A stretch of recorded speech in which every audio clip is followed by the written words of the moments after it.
10 வயது சிறுமிக்கு பாலியல் வன்கொடுமை நடந்திருக்கு. சேர்ல கால் மேல கால் போட்டு உட்கார வச்சுட்டு அந்த பெற்றோர்களை போட்டு அடின்னு நைட்டு ஃபுல்லாக அடிச்சது சென்னை உயர்நீதிமன்றம் தாமாக முன் வந்து அந்த வழக்கை வந்து எடுத்து விசாரிச்சிருக்காங்க. ஒரு உத்தரப்பிரதேசத்துலையோ அப்படி இல்லைன்னா மத்திய பிரதேசத்துலையோ இல்லை பாஜக அது மாதிரி ஆளுகின்ற மாநிலம் நடந்ததுன்னா அந்த பற்றியை கையில் வைத்துக் கொண்டிருக்கின்ற மு.க. ஸ்டாலின் அவர்கள் காவல்துறையிடம் இருந்து ஒரு வழக்கு சிபிஐக்கு மாறுகிறது என்றால் அது காவல்துறைக்கு தலைகுனிவு தான்.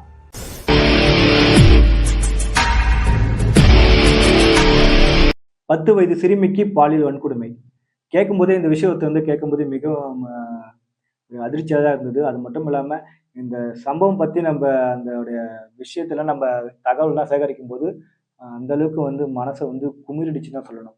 காவல்துறையில் அதுவும் மகளிர் காவல்துறையில் இது மாதிரியான ஒரு ஜென்மங்கள் இருக்குதா அப்படின்னு பார்த்தீங்கன்னா ரொம்ப வருத்தப்பட வேண்டிய விஷயமா தான் இருக்குது. ஒரு 10 வயது சிறுமிக்கு வந்து ஒரு பாலியல் வன்கொடுமை நடந்திருக்கு. அதில் மகளிர் காவல்துறை வந்து அதுவும் போஸ்கோ சட்டமே தெரியும் எந்த அளவுக்கு வந்து வலிமையான சட்டம்ட்டு. அதுவும் ஒரு 10 வயது சிறுமிக்கு பாலியல் வன்கொடுமை நடந்திருக்கு அப்படின்னா போஸ்கோ சட்டம் எந்த அளவுக்கு வேகமாக செயல்பட்டிருக்க வேண்டும். ஒரு காம கொடுமை இந்நேரத்துக்கு அரெஸ்ட் பண்ணி என்னெல்லாம் அவனை வந்து தண்டனை கொடுத்துருக்க வேண்டும். எதுவுமே பண்ணலை. இந்த பாலியல் வன்கொடுமை வந்து மத்திய பிரதேசத்துலேயோ இல்லை உத்தரப்பிரதேசத்துலையோ இல்லை டெல்லியிலோ நடக்கல. நம்ம தமிழ்நாட்டில் சென்னையில் அண்ணா நகரில் நடந்த சம்பவம் தான். அண்ணா நகரில் மகளிர் காவலர் ஆணையராக இருக்கிற ராஜு அவர்கள் தலைமையில் தான் இந்த ஒரு கொடூர சம்பவமே நடந்திருக்கு. அது மட்டும் இல்லாமல் அந்த சிறுமி பாலியல் வன்கொடுமையில் சிறுமி பாதிக்கப்பட்டாங்க பார்த்தியா, அவங்களுக்கு உடல்நிலை சரியில்லைன்னு சொல்லிட்டு ஹாஸ்பிட்டலுக்கு கூட்டிட்டு போயிருக்காங்க. அந்த சிறுமியை பரிசோதித்த டாக்டர் வந்து அந்த குழந்தைக்கு வந்து இது மாதிரி நடந்திருக்கு, பாலியல் வன்கொடுமை நடந்திருக்குன்னு சொல்லிட்டு பெற்றோர்கிட்ட சொல்கிறாங்க. இது சம்பந்தமாக வந்து கேஸ் கொடுக்கறதுக்காக போகிறாங்க. கேஸ் கொடுத்த அன்னைக்காவது தெரியல, இல்லை மறுநாள் நினைக்கிறேன். அந்த மறுநாள் இந்த விஷயத்தை இந்த கொடூரமான விஷயத்த செஞ்சான் பார்த்தீங்களா, அந்த காம கொடூரன், அவன் பேர் சதீஷ். அவன் எதிரில் கால் மேலே கால் போட்டுக்கிட்டு அவன் உக்காந்துட்டு இருக்கானா, அவனை எதிரில் வச்சுக்கிட்டு அந்த குழந்தையுடைய பெற்றோரை நைட்டு ஃபுல்லாக அடின்னு அடிச்சிருக்காங்க.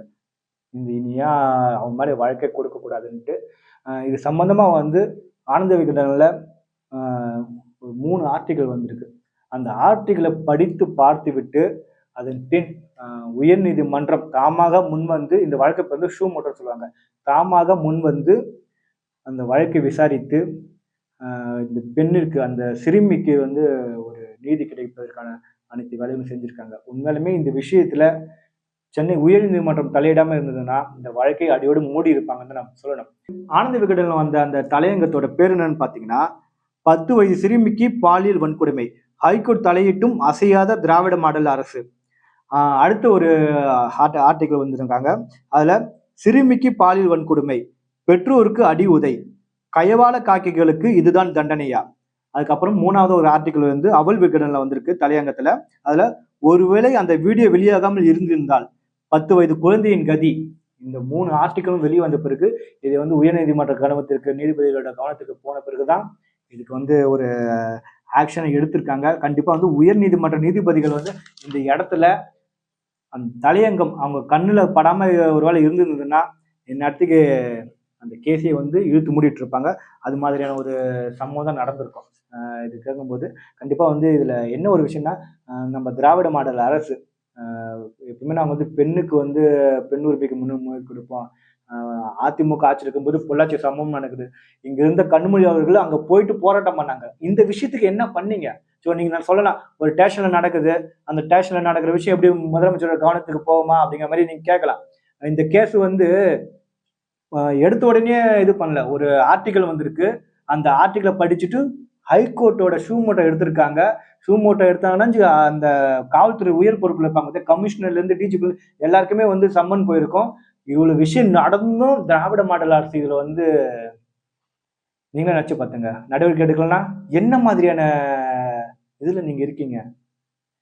இந்த சம்பவம் ஒரு ஊபியிலையோ இல்ல மத்திய பிரதேசத்திலயோ இல்ல டெல்லியிலோ நடந்திருந்தா இந்நேரத்துக்கு நம்மளுடைய ஊடகங்கள் வந்து லைன் பை லைன் பிரேக்கிங் நியூஸா போட்டிருப்பானுங்க. 3 நாள் வந்து விவாதம் நடத்திருப்பானுங்க. ஆனா இந்த குழந்தைக்கு சுத்தமா நடத்தல. அந்த அளவுக்கு அந்த காம கொடூரன் சதீஷுக்கு வந்து என்ன செல்வாக்குன்னு தெரியல. அரசியல் செல்வாக்கா இல்ல வந்து காக்கிகளுக்கு வந்து பணத்தை வாரி அடிச்சுட்டானா, இல்ல அங்க இருக்க மீடியாக்களுக்கு பணத்தை வாரி அடிச்சுட்டானான்னு தெரியல. ஆனா எந்த ஒரு ஒன்லைன் நியூஸ் கூட போடலங்க. நியூஸ் பேப்பர்ல ஒரு பிட்டு பேப்பர்னு போடுவாங்க பாத்தியா, அது கூட வரல. அப்புறம் நீங்க வந்து என்ன லட்சணத்துல மீடியான்னு சொல்லிருக்கீங்கன்னு தெரியல. வேற பேர் சொல்லலாம். ஆர்.எஸ். பாரதி சொன்னாரு பாத்தீங்களா? அது மாரி தனமா தானே நீங்க செயல்படுறீங்க. திமுக ஆர்.எஸ். பாரதி வந்து ஒரு வாரம் சொன்ன மும்பை அப்படிங்கிற மாதிரி சொல்லியிருந்தாரு. அது மாதிரி இந்த மீடியாக்கள் வந்து செயல்படுது. இந்த விஷயத்த நீங்க வந்து டிபேட் பண்ணிடக்கூடாது. ஏன்னா, ஒரு ஹைகோர்ட் ட்ரூமோட்ட எடுத்து காவல்துறையோட நடவடிக்கை சரியில்லைன்னு சொல்லிட்டு, காவல்துறையிடமிருந்து அந்த வழக்க சிபிஐக்கு மாத்திருக்காங்க. எவ்வளவு பெரிய விஷயம் இது. மாநில காவல்துறைக்கே வந்து தலைகுனிவு. ஒரு ஹைகோர்ட் காவல்துறையிலிருந்து சிபிஐக்கு மாத்துறாங்கன்னா, அந்த அளவுக்கு அது மட்டும் இல்லாம அந்த ஜட்ஜஸ் சொன்ன அந்த விஷயம்லாம் அந்த கேட்கும்போது மனசு வந்து படபடக்க சொன்னோம். மாநில காவல்துறை மீதான நம்பிக்கையை நாங்கள் இழந்து விட்டோம். அதனால இந்த வழக்கை சிபிஐக்கு மாத்துறாங்க. அப்படி அப்படி என்ன நம்பிக்கை இழுத்துட்டான்னு கேக்குறீங்களா? அந்த பெண் வந்து அதான் 10 வயது சிறுமிக்கு வந்து கொடுமை நடந்ததுல அது வந்து விசாரிக்கிறாங்க. விசாரிக்கும் போது வந்து மனநல ஆலோசகர் சம்பந்தப்பட்ட எவ்விதமான எதுவுமே தரல அவங்களுக்கு. அந்த பெண் அந்த சிறுமிக்கும் சரி, சிறுமியின் பெற்றோரும் சரி மனநல ஆலோசகர் தருவாங்க. கவுன்சிலிங் தருவாங்க. ஆனா தரல. அதுக்கப்புறம் உயர்நீதிமன்றம் தலையிட்டு அதுக்கப்புறம் இதெல்லாம் நடக்குது. இது நடக்கும்போது அந்த மனநல ஆலோசகர் இருக்காங்க பாத்தீங்களா? அந்த சிறுமி மீது வந்து கொஞ்சம் கூடுதலா கேர் எடுத்துட்டாங்க போல. அந்த மனநல ஆலோசகரையே வந்து மாத்திட்டானுங்க. எப்படி? இந்த வாழ்க்கையில வந்து நீங்க இருக்கிறதான்னு சொல்லிட்டு மாத்திட்டாங்க. அப்பனா இங்க என்ன விளையாடுது? அரசியலா? பணமா? காவல்துறை ஏன் இப்படி இந்த இடத்துல இவ்வளவு மோசம் நடந்துச்சு? அது மட்டும் இல்லாம ஒரு ஹைகோர்ட்ல நடந்த கேஸ் முதலமைச்சர் கவனத்துக்கு போகாம இருக்கு. ஏன்னா காவல்துறை முதலமைச்சரோட கண்ட்ரோல்ல தானே இருக்கு. அதுக்கப்புறம் என்னன்னு பாத்தீங்கன்னா, உயர்நீதிமன்றம் தலையிட்டும் அவன் வந்து அவன் மேல எஃப்ஐஆர் போடல.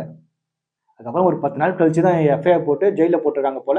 அந்த காவல் ஆய்வாளர் மகளிர் காவலர் பத்தி ராஜி அவர்கள். அவருக்கு கொடுத்த தண்டனை வந்து ஃபர்ஸ்ட் ஹியரிங் வருது. அந்த ஃபர்ஸ்ட் விசாரணையில வந்து கேட்கும்போது நாங்க வந்து விசாரணை பண்ண சொல்லியிருக்காங்க. 2வது முறையா வந்து கோர்ட்ல கேஸ் வருது. அப்ப வந்து ஜட்ஜஸ் கேட்கறாங்க. அந்த காவல் ஆய்வாளர் மீது என்ன நடவடிக்கை எடுத்தீங்கன்னு கேட்கறாங்க. அவர் எடுத்த நடவடிக்கை என்ன தெரியுமா? சஸ்பெண்ட் இல்ல. அவர் வந்து பணியிட மாற்றம் எதுவுமே பண்ணல. அவங்க சொன்ன ஒரே ஒரு விஷயம் தான், இந்த இந்த சிறுமியின் வழக்கை அந்த காவல் ஆய்வாளர் எடுக்க மாட்டார், விசாரணை நடத்த மாட்டார். இதுதான் எடுத்த நடவடிக்கை. இந்த பதில கேட்டோடனே ஹைகோர்ட் நீதிபதிகள் வந்து மிகவும் ரொம்ப மனசு உடைஞ்சிட்டாங்க. இதுதான் நீங்க எடுத்த நடவடிக்கையா? எப்படி? இதுதான் நீங்க எடுத்த நடவடிக்கையா? இதுல இருந்தே தெரியுது அந்த சிறுமி குடும்பத்துக்கு வந்து எவ்விதமான எந்த ஒரு முறையான விசாரணை நடக்கல. இந்த கேஸ் வந்து நாங்கள் தலையிட்டும் நீங்க வந்து இந்த அளவுக்கு நீங்க இருக்கீங்கன்னா, அப்படின்னா என்ன நீதி கிடைக்க போகுது இதுல? அதனால இந்த வழக்கை நாங்கள் மாநில காவல்துறையிடமிருந்து சிபிஐக்கு மாத்துறோம் அப்படின்னு சொல்லிட்டு மனமுடைந்து சொல்லியிருக்காங்க. அதுவும் அந்த சொல்லும்போது அந்த அளவுக்கு வந்து நீதிபதிகள் வேதனைப்பட்டிருக்காங்களாம். எல்லாத்துக்கும் இப்ப பஞ்சாபத்தை பத்தி அந்த சொல்லாத ஒரு விஷயத்த வந்து சொல்லிட்டாரு அப்படிங்கிற ரீதியில வந்து சமீபத்தில் மோகன்ஜி அவர்களை வந்து இன்னைக்கு ஈவினிங் கம்ப்ளைண்ட் கொடுக்குறாங்க, நாளைக்கு காலைல வந்து அரெஸ்ட் பண்றாங்க. ஷவுக்கு சங்கர் தொடர்ச்சியாக குண்டர் சட்டம் போட்டாங்க அவர் மேல.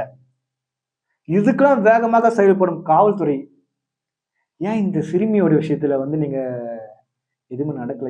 ஏன் என்ன விஷயம் உங்களை தடுத்ததுன்னு தெரியல. இது வரைக்கும் மர்மமா இருக்கு. என்ன விஷயம் உங்களை தடுத்தது? ஒரு அது மட்டும் இல்ல, அந்த காவல் ஆய்வாளர் வந்து ராஜி அவர்களும் ஒரு மகளிர் தான். அவங்களோட பெண்ணு அவங்களோட பொம்பளை குழந்தை அவங்களுக்கு இருந்தா இப்படித்தானே இருந்திருக்கும். அவர்கள் செய்துதான் இந்த இடத்துல வந்து மிகவும் அருவருக்கத்தக்க விஷயமா தான் பார்க்கப்படுது. ஒரு குழந்தைக்கு நடந்திருக்கு. ஒரு போஸ்கோ சட்டம் வந்து அவங்க மேல பாஞ்சிருக்கணும். அது மட்டும் இல்லாம போஸ்கோ சட்டம் வந்து எவ்வளவு வலிமையான சட்டம். ஒரு 10 வயது சிறுமிக்கு நடந்திருக்கு அப்படின்னா எவ்வளவு வேகமா செயல்பட்டிருக்கணும். அது எதுவுமே செயல்படாம பணத்தை வாங்குனாங்களா? இல்ல அரசியல் தலையீடா எதுவுமே தெரியல. இந்த கேஸ் அப்படியே மூடி வைக்க பார்த்தாங்க. அது மட்டும் இல்லாம குற்றம் செஞ்சான் பாத்தியா, அவன் எதிரிலேயே அவங்க பெற்றோர்ல அடித்து உதைச்சதெல்லாம் வந்து ஏற்றுக்கொள்ள முடியாத ஒரு விஷயம். ஹைகோர்ட் இந்த விஷயத்துல தலையிடாம இருந்தாங்கன்னா, கண்டிப்பா இந்த விஷயம் வந்து எப்பயோ ஊத்தி மூடிட்டு இருப்பானுங்க. வழக்கு வந்து மண்ணோடு மண்ணா ஆயிட்டு இருக்கும். காவல்துறையை வந்து கையில் வைத்துக் கொண்டிருக்கிற மு.க. ஸ்டாலின் அவர்களுக்கு ஒரு வேண்டுகோள். ஒரு ஹைகோர்ட் தலையிட்டும் இந்த விஷயத்துல இன்னும் நீங்க உறுதியான நடவடிக்கை எடுக்கலன்னா, என்ன மாதிரியான மனநிலை நீங்க இருக்கீங்கன்னு தெரியல. அதுக்கப்புறம் வந்து மீடியாக்கள் மத்திய பிரதேஷ், ஊபியில நடந்தா மட்டும் பிரேக்கிங் நியூஸ் இல்ல. தமிழ்நாட்டுல நடந்தாலும் பிரேக்கிங் நியூஸ் தான். அத போடுங்க. எதுக்காக இந்த கேஸை வந்து நீங்கள் ஒன்லைன் நியூஸை கூட போடலன்னு நமக்கு தெரியல. அந்த அளவுக்கு நீங்கள் வந்து இதில் மட்டமாக நடந்திருக்கீங்க. அதுக்கப்புறம் வந்து சிபிஐக்கு போனோடனே சிபிஐ பற்றி நமக்கு தெரியும். பொள்ளாச்சி பாலியல் வழக்கு இன்னமும் பார்த்தீங்கன்னா அதுக்கு நீதி கிடைக்கல. இருந்தாலும் உயர் நீதிமன்றத்தோட மேற்பார்வையில் இந்த சம்பவம் அந்த வழக்கு நடக்கிறதால கண்டிப்பாக இந்த சிறுமிக்கு உரிய நீதி கிடைக்கும் அப்படிங்கிற நம்பிக்கையில தான் நாங்கள் வந்து இருக்கோம்.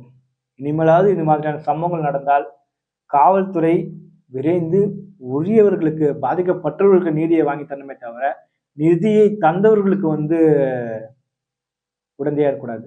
இதை நம்ம சொல்ல வர ஒரே விஷயம். அந்த சிறுமிக்கு உரிய நீதி கிடைக்கட்டும். நன்றி, வணக்கம் மக்களே.